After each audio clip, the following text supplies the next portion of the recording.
Yun guys, good morning po. Yan, kasama ko ngayon si Jeep Jeep, ang pinaka-poging bata. So for this video, may isi-share lang po akong tips, health tips, kung paano nyo mapapababa yung inyong cholesterol or maalis sa inyong katawan. Simple lang yan. Sabihin nyo sa cholesterol, umalis na kayo dyan. Hindi, joke lang. May mga tayo. May mga gagawin tayong mga mga kailangan gawin para mapababa yan. So, may dapat kayong inumin. May dapat kayong inumin. Ang number one yan is yung sibuyas. Isang pirasong sibuyas. Ito. Ayan. Isang pirasong sibuyas, kalamansi, 10 piraso at saka bawang 5 piraso. So siya, hihiwain nyo siya yung natural na hiwa lang sa sibuyas. Then yung bawang, dikdikin nyo siya, tapos tanggalin nyo yung bawang. Tapos yung kalamansi hiwain nyo. Then yung katas niya ilagay nyo siya sa isang kasirola. Pagsama-samahin nyo siya doon. Then tubig, isa't kalahating tasang tubig. So pakuluin nyo siya ng 8 minutes. Then iinumin nyo siya.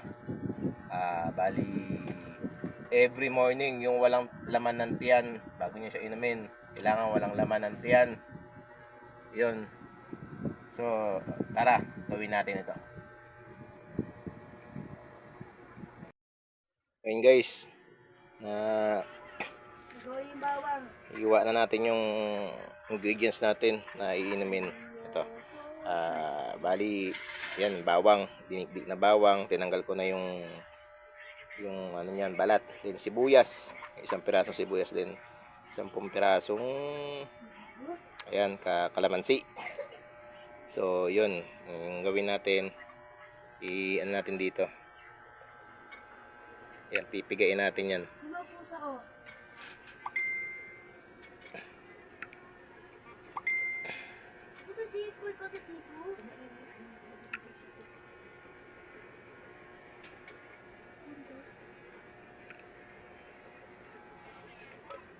Yun guys, ayan na, napiga ko na yung kalamansi.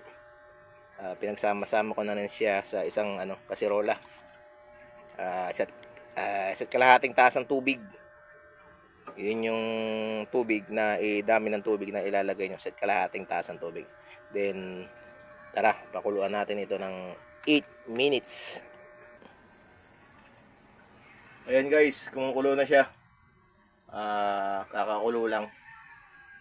So hintayin natin matapos yung 8 minutes bago natin siya palamigin at inumin. Okay, 8 minutes na po. So yan guys,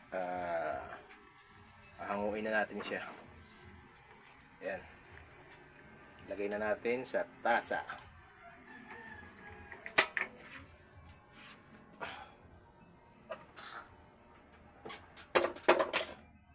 Dep, alik ka rito.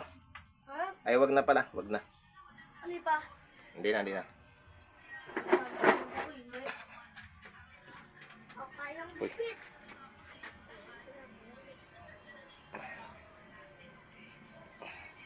Yun guys, isali na po natin. Pero mag-click. Salain natin para mahiwala yung Alam niyo guys, kaya isa't kalahating tasa yan. Kasi pagkulo niya ng 8 minutes, magiging isang tasa na lang siya. So, bali yun yung ating iinumin.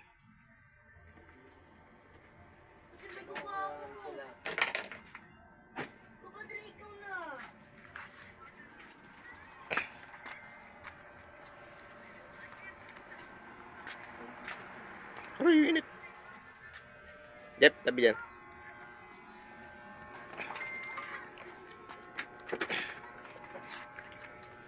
Yan guys, ang ating finished product. So, hintayin natin lumamig bago natin inumin.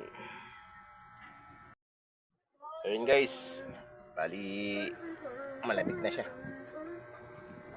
Pwede na natin inumin. Ito siya. Oh. Yan. So, bali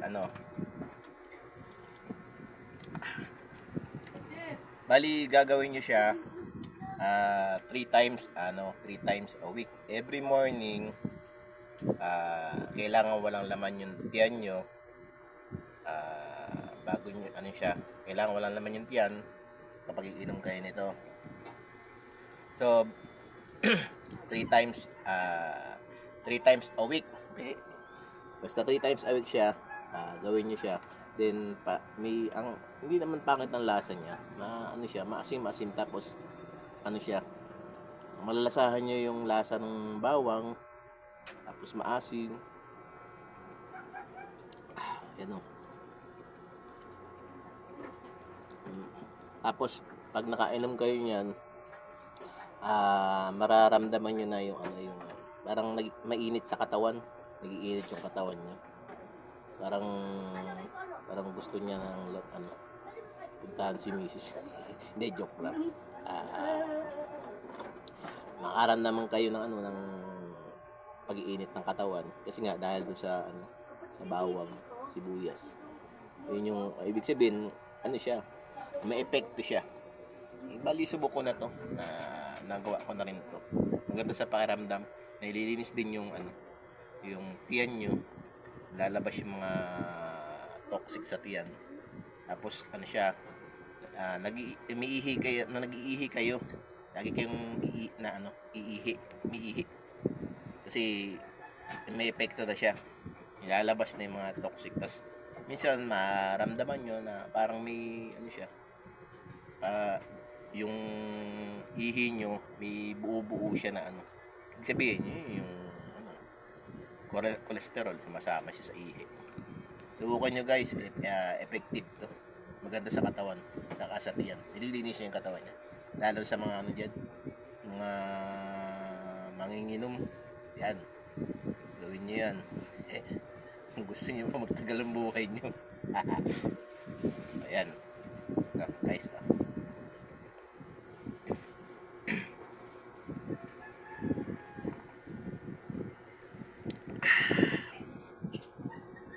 So guys, yun lang po. Hanggang dito na lang po. Bye-bye.